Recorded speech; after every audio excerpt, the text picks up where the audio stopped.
Friends, ಸ್ವಾಗತ ಸುಸ್ವಾಗತ. ನಾನು ನಿಮ್ಮ Jagan. Welcome to my channel Jagan's point of view. ನೀವೇನೋ ಈ ವಿಡಿಯೋ ಹೊಸದಾಗಿ ನೋಡ್ತೀವಿ ಚಾನಲ್, ಪ್ಲೀಸ್ ಶೇರ್ ಮಾಡಿ, ಸಬ್ಸ್ಕ್ರೈಬ್ ಮಾಡಿ, ಲೈಕ್ ಮಾಡಿ. ನಿಮ್ದೊಂದು ಶೇರ್ ಮತ್ತು ಲೈಕ್ ಬಟನ್ ಇಂದ ನನಗೆ ಒಂದು ಪ್ರೋತ್ಸಾಹ, ಸಬ್ಸ್ಕ್ರೈಬ್ ಮಾಡೋದ್ರಿಂದ ಒಂದು ಹುಮ್ಮಸ್ಸು, ಇನ್ನೂ ಒಂದು ಒಳ್ಳೆ ವಿಡಿಯೋ ಮಾಡೋದಕ್ಕೆ, ಇನ್ನೂ ಈ ತರ ಕ್ರಿಯೇಟಿವ್ ಕಂಟೆಂಟ್ ತರೋಕ್ಕೆ. ನಾವು ಇವತ್ತು ಮಾತಾಡ್ತಿರೋದು ಮ್ಯಾಟರ್ ಏನಂತಂದ್ರೆ ಮನಿ, ದುಡ್ಡು ನಾವು ಹೇಗೆ ಉಳಿಸ್ಬೋದು, ಅದನ್ನ ಹೇಗೆ ಬೆಳೆಸ್ಬೋದು, ಅದನ್ನ ಹೇಗೆ ನಾವು ಕಂಟ್ರೋಲ್ ಮಾಡೋದು ಮತ್ತು ಟ್ರ್ಯಾಕ್ ಮಾಡ್ಬೋದು ಅಂತ ನಾವು ಇವತ್ತು ಮಾತಾಡೋಣ. ಅದೇ ಮನಿ ಮ್ಯಾನೇಜ್ಮೆಂಟ್. ಯಾಕೆಂದ್ರೆ ದುಡ್ಡು ತುಂಬಾ ಅತಿ ಅವಶ್ಯಕತೆ ಈ ಕಾಲದಲ್ಲಿ. ದುಡ್ಡು ಎಷ್ಟು ಇಂಪಾರ್ಟೆಂಟ್ ಅಂದ್ರೆ, ಒಂದು ವಿಷ ಕುಡಿಯೋಕ್ಕೂ ದುಡ್ಡು ಬೇಕು, ಅದಿಲ್ಲ ಅಂದ್ರೆ ಆಗಲ್ಲ. ಒಂದು ಒಳ್ಳೆ ಅಡುಗೆ ಮಾಡಬೇಕು, ದುಡ್ಡು ಬೇಕು. ದುಡ್ಡಿಲ್ಲ ಅಂದ್ರೆ ನಿಮ್ಮ ಮರ್ಯಾದೆಯಿಂದ ಏನಿಲ್ಲ. ನಾವು ಇವಾಗ ಈ ಕಾಲದಲ್ಲಿ ನೋಡ್ಬೇಕು ಅಂದ್ರೆ ಮನಿ ಎಷ್ಟು ಬೇಗ ಹೋಗುತ್ತೆ, ನೀವಕ್ಕಿಂತ ಸರಳವಾಗಿ ಹೋಗ್ಬಿಡುತ್ತೆ. ನೀವು ದುಡ್ದಿದ್ದು ಒಂದು ವಾರದಲ್ಲೇ ನಿಮ್ಮ ಹತ್ರ ದುಡ್ಡಿರಲ್ಲ. ಮುಂದಿನ ವಾರದಲ್ಲಿ ಅದನ್ನ ಹೇಗೆ ಕಂಟ್ರೋಲ್ ಮಾಡೋದು, ಅದನ್ನ ಹೇಗೆ ಟ್ರ್ಯಾಕ್ ಮಾಡೋದ ಮಾತಾಡೋಣ. ಮನಿ ಮ್ಯಾನೇಜ್ಮೆಂಟ್ ಅಲ್ಲಿ ತುಂಬಾ ವಿಷಯ ಇರುತ್ತೆ ಕಲ್ತ್ಕೊಳ್ಳೋದು, ದುಡ್ಡನ್ನ ಹೇಗೆ ಕಂಟ್ರೋಲ್ ಮಾಡ್ಬೋದು ಅಂತ. ಬನ್ನಿ ವಿಡಿಯೋ ನಾವು ಫುಲ್ ಕಂಪ್ಲೀಟ್ ವಿಡಿಯೋ ನೋಡಿ, ನಿಮಗೂ ಒಂದು ಐಡಿಯಾ ಬರುತ್ತೆ ನಾವು ಹೇಗೆ ದುಡ್ಡು ಅನ್ನೆಸರಿ ವೇಸ್ಟ್ ಮಾಡ್ತಾ ಇದೀವಿ, ನಾವು ಅದನ್ನ ಹೇಗೆ ಟ್ರ್ಯಾಕ್ ಮಾಡಿ, ಕಂಟ್ರೋಲ್ ಮಾಡಿ, ಇನ್ವೆಸ್ಟ್ ಮಾಡಿ ಬೆಳೆಸ್ಬೋದು ಅಂತ. ಗೈಸ್, ನಿಮಗೆ ತಿಳಿದಿದ್ಯಾ, ಕೇವಲ ಹೈಸಲ್ಲಿ ದುಡಿಯೋ ಮಾತ್ರನೇ ದುಡ್ಡನ್ನ ಉಳಿಸಿ ಬೆಳೆಸೋದಲ್ಲ. ಬರೀ 10,000, 15,000, 20,000 ದುಡಿಯೋದನ್ನು ನಾವು ಉಳಿಸಿ ಬೆಳೆಸ್ಬೋದು. ನಾವು ನಿಮಗೆ ಕಂಪ್ಲೀಟ್ ವಿಡಿಯೋ ನೋಡಿ, ಕಂಪ್ಲೀಟ್ ಆಗಿ ನಾನು ನಿಮಗೆ ಅಂಡರ್ಸ್ಟ್ಯಾಂಡ್ ಮಾಡಿಸ್ತೀನಿ. ಸಿಂಪಲ್ ಟರ್ಮ್ಸ್ ಅಲ್ಲಿ, ಸ್ಟ್ರೈಟ್ ಫಾರ್ವರ್ಡ್, ಕಂಪ್ಲೀಟ್ ಆಗಿ ಸ್ಟೆಪ್ ಬೈ ಸ್ಟೆಪ್ ನಿಮ್ಗೆ ಹೇಳ್ಕೊಡ್ತೀನಿ. ನಾನು ನಿಮ್ಗೆ ಹೇಳ್ಕೊಡೋದ್ಕಿಂತ ನಿಮ್ಗೆ ಅರ್ಥ ಮಾಡಿಸ್ತೀನಿ. ನಿಮ್ಗೆ ನೀವು ದುಡ್ಡನ್ನ ಹೇಗೆ ಅನ್ನೆಸರಿಯಾಗಿ ವೇಸ್ಟ್ ಮಾಡ್ತಾ ಇದ್ದೀರಾ, ನೀವು ಹೇಗೆ ಟ್ರ್ಯಾಕ್ ಮಾಡ್ತಾ ಇಲ್ಲ, ನೀವು ಹೇಗೆ ಎಮರ್ಜೆನ್ಸಿ ಫಂಡ್ ನ ಹಿಡ್ದಿಲ್ಲ, ಅದರಿಂದ ನಿಮ್ಗೆ ಸಾಲ ಎಷ್ಟು ಬೆಳೀತಾ ಇದೆ, ಇದನ್ನ ನಿಮ್ಗೆ ಕಂಪ್ಲೀಟ್ ಆಗಿ ಮುಖದ ಮುಂದೆ ಹೇಳಿ ನಿಮ್ಗೆ ಅಂಡರ್ಸ್ಟ್ಯಾಂಡ್ ಮಾಡಿಸ್ತೀನಿ. ನೀವು ಎಷ್ಟು ದುಡ್ಡು ತಪ್ಪು ಮಾಡ್ತಾ ಇದ್ದೀರಾ ಅಂತ.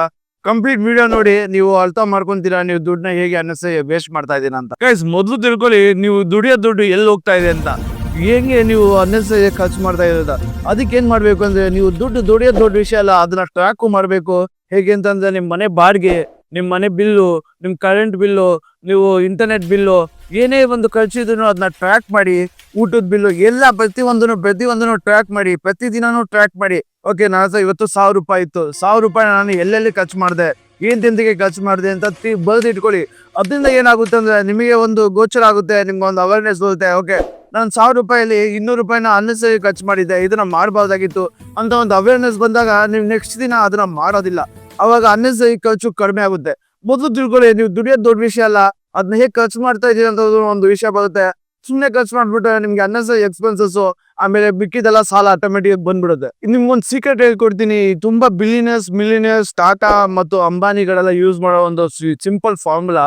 ಅದೇನಂತಂದ್ರೆ, ನೀವು ಒಂದು 500 ರೂಪಾಯಿ ದುಡಿತಾ ಇದೀರಿ ಅನ್ಕೊಳ್ಳಿ, 500 ರೂಪಾಯಿ ಬಿಡಿ, ಒಂದು 100 ರೂಪಾಯಿ ದುಡಿತಾ ಇದೀರಿ ಅನ್ಕೊಳ್ಳಿ. ಆ 100 ರೂಪಾಯಿಲಿ ನಿಮ್ಮ 50 ರೂಪಾಯಿನ ಏಂತಕ್ಕೆ ಯೂಸ್ ಮಾಡ್ಬೇಕು ಅಂತಂದ್ರೆ, ನಿಮ್ ತುಂಬಾ ಅವಶ್ಯಕತೆ ಇರೋ ವಾಂಟ್ಸ್ ಯೂಸ್ ಮಾಡ್ಬೇಕು. ಹೇಗಂದ್ರೆ ಬಿಲ್ಲು, ರೆಂಟು, ಊಟ, ಅಂತದಕ್ಕೆ ಯೂಸ್ ಮಾಡ್ಬೇಕು.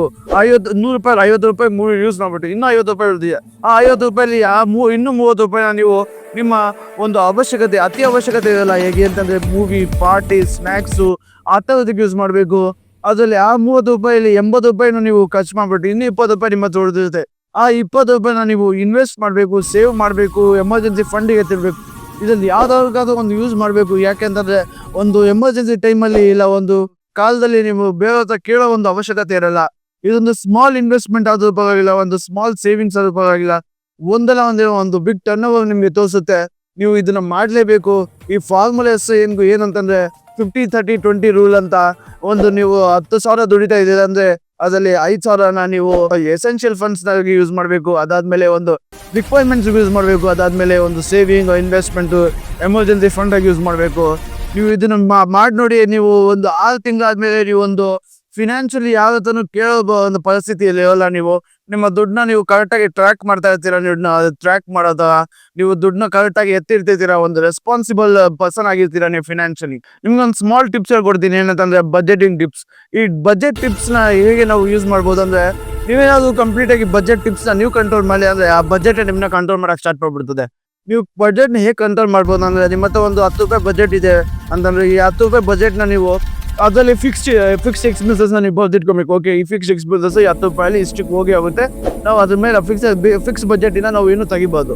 ನೆಕ್ಸ್ಟ್, ನೀವು ಫ್ರೀಲಿ ನೀವೇನಾದ್ರು ಎಕ್ಸ್ಪೆನ್ಸಸ್ ಮಾಡಬೇಕಾ ಅದನ್ನು ಬರೆದಿಟ್ಕೊಳ್ಳಿ. ಓಕೆ, ಈ 10 ರೂಪಾಯಿ ಫಿಕ್ಸ್ ಆದ ಬಜೆಟಿಗೆ ಹೋಗಿದ್ದು, ಇನ್ನೂ ಸ್ವಲ್ಪ ದುಡ್ಡಿದೆ, ಅದನ್ನ ನಾನು ನನ್ನ ಎಕ್ಸ್ಪೆನ್ಸಸ್ ಯೂಸ್ ಮಾಡ್ತೀನಿ, ಇನ್ನು ಮಿಕ್ಕಿದ್ರೆ ನಾನು ಇನ್ವೆಸ್ಟ್ ಮಾಡ್ತೀನಿ. ಇದನ್ನ ನೀವು ಕಂಪ್ಲೀಟ್ ಆಗಿ ಬರೆದಿಟ್ಕೊಂಡು ಯಾವ ಕಂಟ್ರೋಲ್ ಬಜೆಟ್ ಅಲ್ಲಿ ನೀವು ಎಕ್ಸ್ಪೆನ್ಸ್ ಮಾಡ್ಕೊಂಬಂದ್ರೆ, ಆ ತಿಂಗಳಲ್ಲಿ ನಿಮ್ಗೆ ಫುಲ್ ಸ್ಟ್ರೆಸ್ ಫ್ರೀ ಆಗಿರುತ್ತೆ. ನೀವೊಂದು ಡಿಸಿಪ್ಲಿನ್ ಬಂದ್ಬಿಡ್ತೀರಾ, ನೀವು ಮನಿನ ಹೇಗೆ ಕಂಟ್ರೋಲ್ ಮಾಡ್ತಾ ಇದ್ದೀರಾ ಅಂತ. ನೀವೇನಾದ್ರು ಒಂದ್ ತಿಂಗಳು 2 ತಿಂಗಳು ಜಾಬ್ ಇಲ್ಲ ಅಂತಾದ್ರೆ ಏನ್ ಮಾಡ್ತೀರಾ? EMIಗಳು ಇಲ್ಲ, ಚೀಟಿನೋ ಕೈ ಸಾಲನೋ ಹೇಗ್ ತೀರಿಸ್ತೀರಾ? ನೀವೇನಾದ್ರು ಪಕ್ಕ ದುಡಿಬೇಕಾದ್ರೆ ನೀವೇನಾದ್ರು ಅದರಿಂದ 5,000 10,000ನೋ ಇಲ್ಲ ₹500 ನೀವೇನಾದ್ರು ದುಡ್ಡು ನಿಂದೆಲ್ಲ ಸಪರೇಟ್ ಆಗಿ ಎಮರ್ಜೆನ್ಸಿ ಫಂಡ್ ಆಗಿ ಇಟ್ಟಿದ್ರೆ ಇವಾಗ ಅದೊಂದು ಸಿಚುವೇಶನ್ ಬರ್ತಾ ಇತ್ತಾ? ಇಲ್ಲ.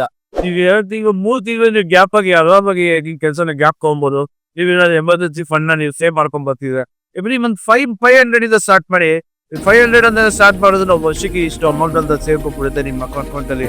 ನೀವು ಅಸಲ್ ಫ್ರೀ ಆಗಿ ಇರ್ಬೋದು. ಯಾಕಂದ್ರೆ ಎಮರ್ಜೆನ್ಸಿ ಫಂಡ್ ಅಷ್ಟು ಇಂಪಾರ್ಟೆಂಟ್. ಹಿಂದೆಲ್ಲ ಅಂತ ದುಡ್ಡಲ್ಲಿ ಇಟ್ಬಿಡಿ, ಅವಾಗ ನಿಮಗೆ ಒಂದು ರಿಸ್ಕ್ ಇರಲ್ಲ, ಒಂದು ಚಿಂತೆ ಇರಲ್ಲ, ಅಥವಾ ಏನಾದ್ರು ಒಂದು ಎಮರ್ಜೆನ್ಸಿ ಟೈಮಲ್ಲಿ ಒಂದು ಕೆಲಸ ಇಲ್ಲ ಅಂತ ಒಂದು ಚಿಂತೆ ಇರಲ್ಲ. ನೀವು ಎಮರ್ಜೆನ್ಸಿ ಫಂಡ್ ಅಂತ ನೀವು ನಿಮ್ಮ ಸ್ಯಾಲರಿ ಎತ್ತಿಡ್ಲೇಬೇಕು. ನಾವೆಲ್ಲ ಈ ಕ್ರೆಡಿಟ್ ಕಾರ್ಡ್ ಸಾಲಗಳಲ್ಲಿ ಒಂದು ಅಲ್ಲೋಲ ಕಲ್ಲೆಲ್ಲ ಹಾಕ್ಬಿಟ್ಟಿದ್ವಿ. ಕ್ರೆಡಿಟ್ ಕಾರ್ಡ್ ಹೊರಗೆ ಶೇರಿಂಗ್ ಆಗಿದ್ದು ಜೋಬಲ್ ಇದ್ದಂಗೆ ಅದು ನೀವು ಎಷ್ಟು ಯೂಸ್ ಮಾಡ್ತೀರೋ ಅಷ್ಟು ನಿಮ್ ಜೀವನ ಹಾಳು ಮಾಡ್ತಿದ್ದೆ. ನೀವು ಕ್ರೆಡಿಟ್ ಕಾರ್ಡ್ ಯೂಸ್ ಮಾಡಿ ಬಗೋದಿಲ್ಲ. ಫುಲ್ ಅಮೌಂಟ್ ನ ಫುಲ್ ರೀಪೇಮೆಂಟ್ ಮಾಡಿ.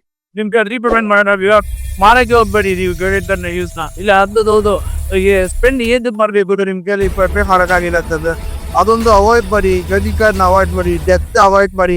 ಈ ಚಿಕ್ಕ ಲೋನ್ಗಳು, ಮೊಬೈಲ್ಗಳಲ್ಲಿ ಲೋನ್ಗಳು ತಗೋದನ್ನ ಅವಾಯ್ಡ್ ಮಾಡಿ, ಇಂಟ್ರೆಸ್ಟ್ ನ ಅವಾಯ್ಡ್ ಮಾಡಿ. ಇದನ್ನೆಲ್ಲ ಅವಾಯ್ಡ್ ಮಾಡೋದ್ರಿಂದ ನೀವು ಏನಾಗುತ್ತೆ ಅಂತಂದ್ರೆ ನಿಮ್ ಜೀವನದಲ್ಲಿ ಒಂದು ಕಂಟ್ರೋಲ್ ಬಿಟ್ಟು ಹಾಗೇನೆ ನೀವು ಕ್ರೆಡಿಟ್ ಸಾಲಗಳಿಂದ ನೀವು ಒಳಗಿಂದ ಆಚೆ ಬರ್ತೀರಾ. ಯಾವಾಗಲೂ ಅಷ್ಟೇ ನಿಮ್ ಕೈಲಿ ಏನಾಗುತ್ತೋ ಅಷ್ಟು ಸ್ಪೆಂಡ್ ಮಾಡಕ್ ಟ್ರೈ ಮಾಡಿ. ಅದು ಬಿಟ್ಟು ನೀವು ಸ್ಪೆಂಡ್ ಮಾಡಕ್ ಹೋಗ್ಬೇಡಿ. ಮತ್ತು ನೀವು ಅನ್ಕೊಂಡಿದ್ದನ್ನ ಹಬ್ಬಗೆ ತಗೊಳಕ್ ಹೋಗ್ಬೇಡಿ. ಸ್ವಲ್ಪ ದಿನ ಯೋಚನೆ ಮಾಡಿ, ಸ್ವಲ್ಪ ದಿನ ಟೈಮ್ ಬಿಡಿ. ನೀವು ಏನಾದ್ರು ಅತಿ ಅವಶ್ಯಕತೆ ಇದೆಯಾ ಹಬ್ಬಗೆ ಯೂಸ್ ಮಾಡಿ. ನೀವು ಅತಿ ಅಮೂಲ್ಯ ಏನಾದ್ರು ಅದಿಲ್ಲ ಅಂದ್ರೆ ನಿಮ್ ಕೆಲಸ ಆಗಲ್ಲ ಅಂತದನ್ನ ಬೈ ಮಾಡಿ. ಇಲ್ಲ ಅಂತಂದ್ರೆ ಅದನ್ನ ಅತಿ ಅವಶ್ಯಕತೆ ಅದನ್ನ ಯೂಸ್ ಮಾಡಬೇಡಿ. ಏನು ಬೈ ಮಾಡಬೇಡಿ. ನಿಮ್ಮ ಲೈಫ್ಗೆ ಅಳವಡಿಸ್ಕೋದನ್ನ ಯೂಸ್ ಮಾಡಿ. ಇಲ್ಲ ಅಂದ್ರೆ ಅದನ್ನ ಯೂಸ್ ಮಾಡಕ್ ಹೋಗ್ಬೇಡಿ.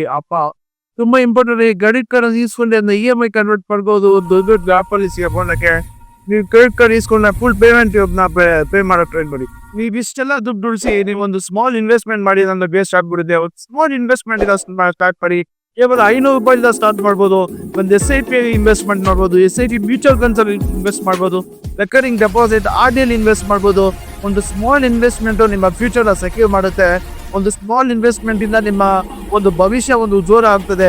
ನೀವು ಸ್ಮಾಲ್ ಇನ್ವೆಸ್ಟ್ಮೆಂಟ್ ಒಂದು ಸ್ಟಾರ್ಟ್ ಮಾಡಿ ನೀವು ಅದನ್ನೇ ನೀವು ಬೆಳೆಸ್ಕೊಂಡೋಗಿ ಒಂದು ದೊಡ್ಡ ಇನ್ವೆಸ್ಟ್ಮೆಂಟ್ ಆಗಿ ಟರ್ನ್ ಓವರ್ ಚೇಂಜ್ ಆಗುತ್ತೆ. ಒಂದು ಕೇವಲ ಸ್ವಲ್ಪ ವರ್ಷಗಳಲ್ಲಿ ನೀವು 1 ಕೋಟಿನ ದುಡಿತಿರ್ಬೋದು, ಇಲ್ಲ 1 ಲಕ್ಷನ ದುಡಿತಿರ್ಬೋದು. ಒಂದು ಡಿಸಿಪ್ಲಿನ್ ಮೈಂಡ್ ಸೆಟ್, ಒಂದು ಮನಿಯಲ್ಲಿ ಡಿಸಿಪ್ಲಿನ್ ಅನ್ನೋದು ಎಲ್ಲ ಎಷ್ಟೇ ದುಡಿದು ಬೇಸ್ಟ್. ನೀವು ಎಷ್ಟು ದುಡಿದಿದ್ದೀರಾ ಅದನ್ನ ಟ್ರ್ಯಾಕ್ ಮಾಡಿಲ್ಲ ಅಂದ್ರೆ ಬೇಸ್ಟ್. ನೀವು ಎಷ್ಟು ದುಡಿತಾ ಇದ್ದೀವಿ ನೀವು ಅದನ್ನ ಫಿಕ್ಸ್ ಆಗಿ ನೀವು ಮಂತ್ಲಿಯಲ್ಲಿ ಇಷ್ಟು ಸ್ಪೆಂಡ್ ಮಾಡ್ಬೇಕಂತ ಒಂದು ಇಟ್ಕೊಳ್ಳಿ. ಈ ವೀಕ್ಲಿಯಲ್ಲಿ ನಾನು ಇಷ್ಟೇ ಸ್ಪೆಂಡ್ ಮಾಡೋದಂತನೂ ಒಂದು ಬರೆದಿಟ್ಕೊಳ್ಳಿ. ನೀವು ಫಸ್ಟ್ ನೀವು ಸ್ಯಾಲರಿ ಬಂದ ತಕ್ಷಣ ನೀವು ಡಿಸಿಪ್ಲಿನ್ ಆಗಿ ನಿಮ್ಮ ಬೇಕಾಗಿರೋ ಇಂಪಾರ್ಟೆಂಟ್ ಎಕ್ಸ್ಪೆನ್ಸಸ್ನ ನೀವು ಫಸ್ಟ್ ಪೇ ಮಾಡಿ. ಅದಾದ್ಮೇಲೆ ನೆಕ್ಸ್ಟ್ ಎಲ್ಲ. ಯಾಕಂದ್ರೆ ಅವಶ್ಯಕತೆ ಇರೋ ಎಕ್ಸ್ಪೆನ್ಸಸ್ ಅದನ್ನ ಏನ್ ಮಾಡೋದು ನಾವು ಅದನ್ನ ಅವಾಯ್ಡ್ ಮಾಡೋದಕ್ಕಾಗಲ್ಲ. ಅದನ್ನ ಮಾಡಿದ್ಮೇಲೆ next savings next second part savings ಆಗಿರ್ಬೇಕು. ಅದೊಂದು ಒಳ್ಳೆ ಡಿಸಿಪ್ಲಿನ್. ಆಮೇಲೆ ಎಕ್ಸ್ಪೆನ್ಸಸ್ ಆಗಿರ್ಬೇಕು. ಲಾಸ್ಟ್ ಪಾರ್ಟೇ ಎಕ್ಸ್ಪೆನ್ಸಸ್ ಆಗಿರ್ಬೇಕು. ನೀವು ವೀಕ್ಲಿ ಒಂದು ₹500 ಎಕ್ಸ್ಪೆಂಡ್ ಮಾಡಿದ್ರೆ ಅದ್ರ ಮೇಲೆ ₹1 ನೀವು ಎಕ್ಸ್ಪೆನ್ಸ್ ಮಾಡಬಾರ್ದು. ಅದೊಂದು ಒಳ್ಳೆ ಡಿಸಿಪ್ಲಿನ್. ನೀವು ಒಂದು ವಿಷಯ ಮಾಡ್ಲೇಬೇಕು. ಏನಂತಂದ್ರೆ avoid unnecessary expenses, impulsive buying. ಇದು ಮಾಡ್ಲೇಬೇಕು. ಇದನ್ನ ಅವಾಯ್ಡ್ ಮಾಡ್ಲೇಬೇಕು. ಅವಾಯ್ಡ್ ಮಾಡೋದೇನಾಗುತ್ತೆ, ನೀವು ಇವತ್ತೇನೋ ₹100 ಉಳಿಸ್ತಾ ಇದ್ದಾರೆ, ಇನ್ನೂ ಜಾಸ್ತಿನ ಉಳಿಸ್ಬೋದು. ಅನ್ನೆಸರಿ ಸಬ್ಸ್ಕ್ರಿಪ್ಷನ್ಸ್ ಇಸ್ಕೊಂಡಿದೆ, ಇಲ್ಲ ಒಂದು 4-5 ಸಬ್ಸ್ಕ್ರಿಪ್ಷನ್ ಇಸ್ಕೊಂಡಿದೆ. ಯಾವ್ದಲ್ಲ ಅಂತಂದ್ರೆ ನೆಟ್ಫ್ಲಿಕ್ಸು, ಅಮೆಝಾನು, ಹಾಟ್ಸ್ಟಾರು, ಇನ್ನು ಇತ್ಯಾದಿ ಸಬ್ಸ್ಕ್ರಿಪ್ಷನ್ಸ್ ಇಸ್ಕೊಂಡಿದೆ. ನಿಮ್ದು ಯಾವ್ದು ಅವಶ್ಯಕತೆ ಇದೆ, ನೀವು ರೆಗ್ಯುಲರ್ ಆಗಿ ಯಾವ್ದು ಯೂಸ್ ಮಾಡ್ತೀವಿ ಅದನ್ನ ಇಟ್ಕೊಳ್ಳಿ. ಮಿಕ್ಕಿದನ್ನೆಲ್ಲ ಆಟೋ ಪೇಮೆಂಟ್ ಡಿಲೀಟ್ ಮಾಡಿ. ಅವಾಗ ಇನ್ನೂ ಸ್ವಲ್ಪ ಇನ್ವೆಸ್ಟ್ಮೆಂಟ್ ಜಾಸ್ತಿ ಆಗುತ್ತೆ. ಅನ್ನೆಸರಿ ಬೈಯಿಂಗ್ ನ ಅವಾಯ್ಡ್ ಮಾಡಿ. ಡೆಲಿವರಿ ಆಪ್ಸ್ ನ ಅವಾಯ್ಡ್ ಮಾಡಿ. ಗ್ಯಾಜೆಟ್ಸ್ ನ ಬೇಡದ ಗ್ಯಾಜೆಟ್ಸ್ನೆಲ್ಲ ಯೂಸ್ ಮಾಡೋದನ್ನ ಇಲ್ಲ ಬೈ ಮಾಡೋದನ್ನ ಅವಾಯ್ಡ್ ಮಾಡಿ. ಇವತ್ತು ನಿಮ್ದು ಒಂದು ಸ್ಮಾಲ್ ಇನ್ವೆಸ್ಟ್ಮೆಂಟ್ ಫ್ಯೂಚರ್ ಅಲ್ಲಿ ಬಿಗ್ ಇನ್ವೆಸ್ಟ್ಮೆಂಟ್ ಆಗಿ ಟರ್ನ್ ಓವರ್ ಆಗುತ್ತೆ. ನೀವು ಉಳಿಸ್ದಾಗ ₹100 ಮುಂದೆ ಒಂದು ತಿಂಗಳಲ್ಲಿ ಒಂದು ₹500 ಆಗಿ ಚೇಂಜ್ ಆಗ್ಬೋದು. ಹೇಗೆ ಅಂತಂದ್ರೆ ಇಂಪಲ್ಸಿವ್ ಬೈಯಿಂಗು ಮತ್ತೆ ಅವಾಯ್ಡ್ ಅನ್ನೆಸರಿ ಎಕ್ಸ್ಪೆನ್ಸಸ್ ಇಂದ. ಒಂದೊಂದು ರೂಪಾಯಿನೂ ಅತ್ಯವಶ್ಯಕತೆ. ₹1 ಇಲ್ಲ ಅಂದ್ರೆ ₹100 ಆಗಲ್ಲ. ಒಂದು 50 ಪೈಸಾ ಇಲ್ಲ ಅಂತಂದ್ರೆ ₹1 ಆಗಲ್ಲ. ಅದಕ್ಕೆ ಒಂದೊಂದು ಪೈಸಾನು ಅತ್ಯವಶ್ಯಕತೆ. ಪ್ರತಿಯೊಂದು ರೂಪಾಯಿನೂ ನೀವು ಕೂಡಿಟ್ಟು ಸೇವ್ ಮಾಡಿ ಇನ್ವೆಸ್ಟ್ ಮಾಡಿ ಒಂದು ಒಳ್ಳೆ ಒಂದು ಫ್ಯೂಚರ್ ಸೆಕ್ಯೂರ್ ಮಾಡ್ಬೋದು. ಹಾಗೇನೆ ನೀವು ಎಷ್ಟೇ ಸೇವಿಂಗ್ ಮಾಡಿ ಸೆಕ್ಯೂರ್ ಮಾಡೋದು ನಿಮ್ದೊಂದು ಫೈನಾನ್ಷಿಯಲ್ ಗೋಲ್ ಇಲ್ಲ ಅಂತಂದ್ರೆ ನೀವು ಅಷ್ಟು ಸೇವ್ ಮಾಡಿ ಇನ್ವೆಸ್ಟ್ ಮಾಡಿ ಏನು ಯೂಸು. ನೀವು ಅಷ್ಟು ಸೇವ್ ಮಾಡಿ ಒಂದು ಸಿಂಪಲ್ ಒಂದು ಗೋಲ್ ಇಟ್ಕೊಳ್ಳಿ. ಬೈಕು, ಫ್ಯಾಮಿಲಿ ಸಪೋರ್ಟು, ಟ್ರಾವೆಲು, ನಿಮ್ಗೆ ಯಾವುದು ತುಂಬ ಅವಶ್ಯಕತೆ ಇದೆಯೋ, ಯಾವುದು ನಿಮಗೆ ತುಂಬ ಇಂಪಾರ್ಟೆನ್ಸ್ ಅನ್ಸುತ್ತೋ ಅದನ್ನ ಒಂದು ಗೋಲ್ ಆಗಿ ಇಟ್ಕೊಳ್ಳಿ. ಒಳ್ಳೆ ಸೇವ್ ಮಾಡಿ ನೀವು ಒಂದು ಒಳ್ಳೆ ಇನ್ವೆಸ್ಟ್ ಮಾಡಿ ನೀವು ಒಂದು ಒಳ್ಳೆ ನೋಟ್ ಮಾಡ್ಬೋದು, ಒಳ್ಳೆ ಒಂದು ಕಾಸು ಗಳಿಸ್ಬೋದು. Saving is very important, investing is very important for your secure future life. ಈ ಇರೋ ಲೈಫು, ಈ ಇರೋ ಒಂದು ಲೈಫ್ ಸ್ಟೈಲು, ಈ ಇರೋ ಒಂದು ಜನರೇಷನ್ ಅಲ್ಲಿ ನೀವು ಒಂದೇ ಸಾಲದಿಂದ ನಿಮ್ಮ ಲೈಫ್ ನ ನೀವು ಫ್ರೀಡಮ್ ನೋಡೋಕ್ಕಾಗಲ್ಲ, ನಿಮ್ಮ ಫ್ಯಾಮಿಲಿನ ಕಂಪ್ಲೀಟ್ ಆಗಿ ಸಪೋರ್ಟ್ ಮಾಡೋಕ್ಕಾಗಲ್ಲ, ಒಂದು ಫಿನಾನ್ಷಿಯಲಿ ಫ್ರೀಡಮ್ ಇಂಡಿಪೆಂಡೆನ್ಸ್ ತೊಗೊಳಕ್ಕಾಗಲ್ಲ. ಏನು ಮಾಡಬೇಕು ಅಂತಂದರೆ, ನೀವು ಎಷ್ಟೇ ದುಡಿದು ಒಂದು 8 hours ಜಾಬಲ್ಲಿ ಇನ್ನು ಮಿಕ್ಕಿದ ಟೈಮಲ್ಲಿ ಫ್ರೀ ಹಸಲ್ ಮಾಡಿ, ಇಲ್ಲ ಫ್ರೀ ಲ್ಯಾನ್ಸಿಂಗ್ ಮಾಡಿ, ಇಲ್ಲ ಒಂದು ಸ್ಕಿಲ್ ಡೆವಲಪ್ ಮಾಡ್ಕೊಳ್ಳಿ. ಆ ಸ್ಕಿಲ್ನ ಶಾರ್ಪ್ ಮಾಡ್ಕೊಂಡು ಹೋಗಿ ಇಲ್ಲ ಒಂದು ಸೈಡ್ ಹಸಲ್ ಮಾಡಿ. ಇದರಿಂದ ನೀವು ಒಂದು ಎಕ್ಸ್ಟ್ರಾ ಇನ್ಕಮ್ ಬರುತ್ತೆ, ಒಂದು ನಿಮ್ಮ ಲೈಫಲ್ಲಿ ಒಂದು ಫಿನಾನ್ಷಿಯಲಿ ಫ್ರೀಡಮ್ ಬರುತ್ತೆ. ನಿಮಗೆ ಎಷ್ಟು ಬೇಕೋ ಅಷ್ಟು ಎಕ್ಸ್ಪೆನ್ಸಸ್ ಮಾಡಿ, ಸೇವ್ ಮಾಡಿ, ಇನ್ವೆಸ್ಟ್ ಮಾಡ್ಬೋದು. ನಿಮ್ಮ ಫ್ಯೂಚರ್ ಒಂದು ಸೆಕ್ಯೂರ್ ಆಗುತ್ತೆ. ಯಾಕೆಂದರೆ ಒಂದು ಕೆಲಸ ಅದು ಪ್ಲ್ಯಾನ್ ನೀವು ಓದೋದು, ಪ್ಲ್ಯಾನ್ ಬಿ ನಿಮ್ಮ ಕೈಯಲ್ಲಿ ಇರುತ್ತೆ. ಅದಕ್ಕೆ ಯಾವಾಗಲೂ ಅಷ್ಟೇ ಒಂದು ಸೈಡ್ ಹಸಲ್ ಇಟ್ಕೊಳ್ಳಿ, ಇಲ್ಲ ಒಂದು ಫ್ರೀಲ್ಯಾನ್ಸರ್ ಕೆಲಸ ಮಾಡಿ, ಇಲ್ಲಾಂದ್ರೆ ಒಂದು ಸ್ಕಿಲ್ ಡೆವಲಪ್ ಮಾಡ್ಕೊಳ್ಳಿ. ಲಾಂಗ್ ಟರ್ಮ್ ಪ್ಲಾನಿಂಗ್ ತುಂಬ ಇಂಪಾರ್ಟೆಂಟು. ಹೇಗೆ ಅಂತಂದರೆ, ನೀವು ಲಾಂಗ್ ಟರ್ಮ್ ಪ್ಲಾನಿಂಗು ಹೇಗಿರಬೇಕು ಅಂದರೆ, ಒಂದು ಸ್ಮಾಲ್ ಇನ್ವೆಸ್ಟ್ಮೆಂಟ್ ಮಾಡಿ. ಏನು ಅಂದರೆ, ನಿಮ್ಮ ಹೆಲ್ತ್ ಇನ್ಶೂರೆನ್ಸಲ್ಲಿ ನಿಮ್ಮ ಎಮರ್ಜೆನ್ಸಿ ಫಂಡ್ ಖಾಲಿ ಆದ್ರೂ ಹೆಲ್ತ್ ಇನ್ಶೂರೆನ್ಸ್ ನಿಮಗೆ ಕಾಪಾಡುತ್ತೆ. ಒಂದು ಸ್ಮಾಲ್ SIP ಸ್ಟಾರ್ಟ್ ಮಾಡಿ, ಒಂದು ರಿಟೈರ್ಮೆಂಟ್ SIP. ನಿಮ್ಮ ಕೆಲಸ ಹೋದ್ಮೇಲೂ ನಿಮ್ಮ ಒಂದು ದೊಡ್ಡ ಗೊತ್ತಾಗುತ್ತೆ. SIP ಸ್ಟಾರ್ಟ್ ಮಾಡೋದ್ರಿಂದ ಒಂದು ಟರ್ಮ್ ಇನ್ಶೂರೆನ್ಸ್ ಮಾಡ್ಕೊಳ್ಳಿ. ನಿಮ್ಗೇನಾದ್ರು ಆಗ್ಬೋದು, ನಿಮ್ಗೇನಾದ್ರು ಆಯಿತು ಅಂತಂದ್ರು ನಿಮ್ಮ ಫ್ಯಾಮಿಲಿ ಸೆಕ್ಯೂರ್ಡ್ ಆಗಿರುತ್ತೆ. ಮತ್ತು ಇದೊಂದು ಸ್ಮಾಲ್ ಸ್ಟಾರ್ಟ್ ಅಷ್ಟೇ. ಕನ್ಸಿಸ್ಟೆಂಟು ಮತ್ತು ಸ್ಮಾಲ್ ಸ್ಟಾರ್ಟ್ ಮಾಡೋದ್ರಿಂದ ನಿಮ್ಮ ಲೈಫ್ ತುಂಬ ಸೆಕ್ಯೂರ್ ಆಗಿರುತ್ತೆ, ಒಂದು ಪ್ರಾಮಿಸಿಂಗ್ ಲೈಫ್ ಆಗಿರುತ್ತೆ. ನೀವು ಯಾರಿಗೂ ಒಂದು ಭಯ ಇರಲ್ಲ ನಾಳೆದು ಬಗ್ಗೆ. ಒಂದು ಸ್ಮಾಲ್ ಇನ್ವೆಸ್ಟ್ಮೆಂಟೇ ನಿಮ್ಮ ನಾಳೆದು ಒಂದು ಸೆಕ್ಯೂರ್ ಲೈಫು ಮಾಡಿಕೊಡುತ್ತೆ. ನಾನು ನಿಮಗೆ ಒಂದು ಬೆಸ್ಟ್ ಇನ್ವೆಸ್ಟ್ಮೆಂಟ್ ಹೇಳ್ಕೊಡ್ತೀನಿ. ಏನಂತಂದರೆ, ಕಾಸು ಬಗ್ಗೆ ತಿಳ್ಕೊಳ್ಳಿ. Learn about money knowledge. ಇದೇನಾಗುತ್ತೆ ಅಂತಂದರೆ, ನಿಮ್ಮ ಒಂದು ಇನ್ವೆಸ್ಟ್ಮೆಂಟೋ ಇಲ್ಲ ನಿಮ್ಮ ಕಾಸನ್ನ ನೀವು ಹೇಗೆಲ್ಲ ಡೈವರ್ಸಿಫಿಕೇಶನ್ ಮಾಡಿ, ನೀವು ಹೇಗೆಲ್ಲ ಅದನ್ನ ತಿರ್ಗಾ ರಿಟರ್ನ್ ತೊಗೋಬೋದು, ನೀವು ಹೇಗೆಲ್ಲ ಒಂದು ಅನ್ನೆಸರಿ ಎಕ್ಸ್ಪೆನ್ಸ್ನ ಅವಾಯ್ಡ್ ಮಾಡ್ಬೋದು, ಇದು ಒಂದು ತಿಳ್ಕೊಬೇಕು. ನಿಮ್ಮಲ್ಲಿ ನೀವು ತುಂಬ ಇನ್ವೆಸ್ಟ್ ಮಾಡಿ. ಈ ಕಾಲದಲ್ಲಿ ಎಲ್ಲ ಮೊಬೈಲಲ್ಲೇ ಸಿಗುತ್ತೆ. ಈ ವಿಡಿಯೋಸ್ ನೋಡಿ, ಮನಿನ ಹೇಗೆ ಕಂಟ್ರೋಲ್ ಮಾಡ್ಬೋದು, ಉಳಿದಿರೋ ಮನಿನ ಹೇಗೆ ನಾವು ಎಮರ್ಜೆನ್ಸಿ ಫಂಡ್ನ ನಾವು ಹೇಗೆ ಉಳಿಸ್ಬೋದು, ಉಳಿದಿರೋ ಮನಿನ ಹೇಗೆ ಬೇರೆ ಕಡೆ ಇನ್ವೆಸ್ಟ್ ಮಾಡ್ಬೋದು, ಇದನ್ನೆಲ್ಲ ನೀವು ತಿಳ್ಕೊಳ್ಳೋದ್ರಿಂದ ನೀವು ಫಿನಾನ್ಷಿಯಲಿ ನೀವು ಒಂದು ಇಂಡಿಪೆಂಡೆನ್ಸ್ ಇರ್ತೀರಾ. ಫಿನಾನ್ಷಿಯಲಿ ಒಂದು ಸ್ಟ್ರಗಲ್ ಮಾಡಲ್ಲ, ಒಂದು ಹಸಲ್ ಇರಲ್ಲ ನಿಮ್ಮ ಲೈಫಲ್ಲಿ. ಇದನ್ನ ತಿಳ್ಕೊಂಡಿರಲೇಬೇಕು. ಇದೊಂಥರ ಒಂದು ಬುಕ್ಕಲ್ಲಿ ನಾಲೆಜ್, ಸ್ಕೂಲಲ್ಲಿ ನಾಲೆಜ್ ಕೊಡಂಗೆ ಇದನ್ನ ಕೊಡ್ಲೇಬೇಕು ಮಕ್ಕಳಿಗೆ, ಬರೋ ಮಕ್ಕಳಿಗೆ. ನೀವೇನಾದ್ರು ಸೌಕರ್ಯ ಆಗ್ಬೇಕಾ, ನೀವೇನಾದ್ರು ಪಕ್ಕಾ ರಿಚ್ ಪರ್ಸನ್ ಆಗ್ಬೇಕಾ, ಸ್ಟಾರ್ಟ್ ಮಾಡಿ, ಟ್ರ್ಯಾಕ್ ಮಾಡಿ, ನಿಮ್ಮ ಫಿನಾನ್ಷಿಯಲ್ ಗೋಲ್ನ ನೀವೊಂದು ಸೆಟ್ ಮಾಡಿ.